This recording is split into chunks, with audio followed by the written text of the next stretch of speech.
talked about study permits that have been withdrawn. How many study permits have been withdrawn because of criminal activities over the past 4 years? Thank you. Well, we could provide the total number that have been withdrawn.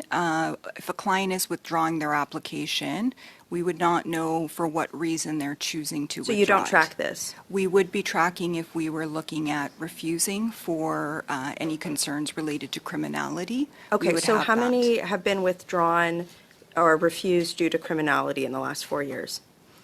We don't have that statistic Why? with us today. Okay, can you table that with committee? Yes? Thank you. What specific countries has IRCC identified frauds from? Is there a predominant country? Thank you for the question. So with regards to fraud, we, and it depends on the different streams. So the one I can speak to where we did I just want to know a country. I don't have a lot of time. India is one of the top Thank you. countries where we identify fraud. You also said that 8% of students in your testimony are non-compliant and have disappeared in Canada with study permits. That works out to, by my math, about 79,000 based on data from end of year 2004. Do you know where these people are?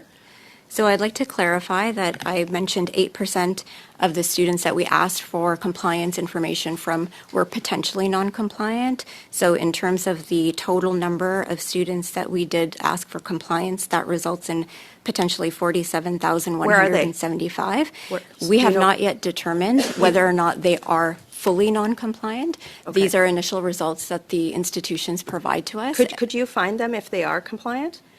Any foreign national in Canada would be under the purview of the Canada Border Services Agency, Okay. so they have an inland investigation So how do you team. know if your measures are effective? We are constantly collecting that data. So as I mentioned, So you do share data with CBSA? we do share data with CBSA. Okay, yes. but you don't know where they are, if they're compliant? So if they are compliant, Or they not would be compliant. registered in the post-secondary Okay, institution. I've heard enough. How many right now are fully non-compliant? I don't have that number. Can you provide that with committee? That would be a challenging number because once So we. how do you, if you don't know how many are non-compliant, how can you track them and remove them?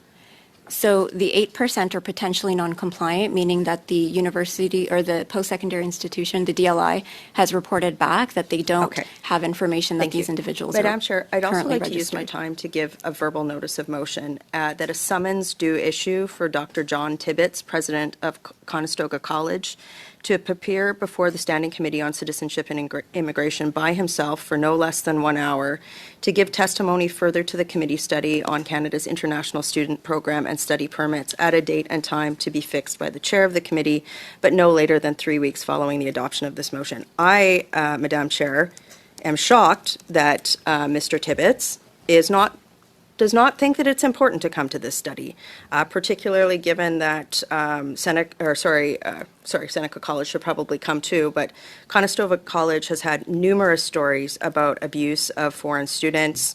Essentially, all of the media stories I've heard is that under his leadership, Conestoga College has expanded profit, but forced students out into food banks, has created a massive housing crisis in the region. And the fact that he is ignoring this committee tells me only one thing, that I am right, and that we are going to have to make recommendations with him not appearing. So I am hoping I don't have to move this motion. I think it is fairly embarrassing that that he would choose not to come to this committee. So it is a shot across the bow. I really hope, Madam Chair, that President Tibbetts would avail himself of the invitation to come to this committee, and that we do not have to make a major media story about him choosing not to and trying to send his lobby group instead.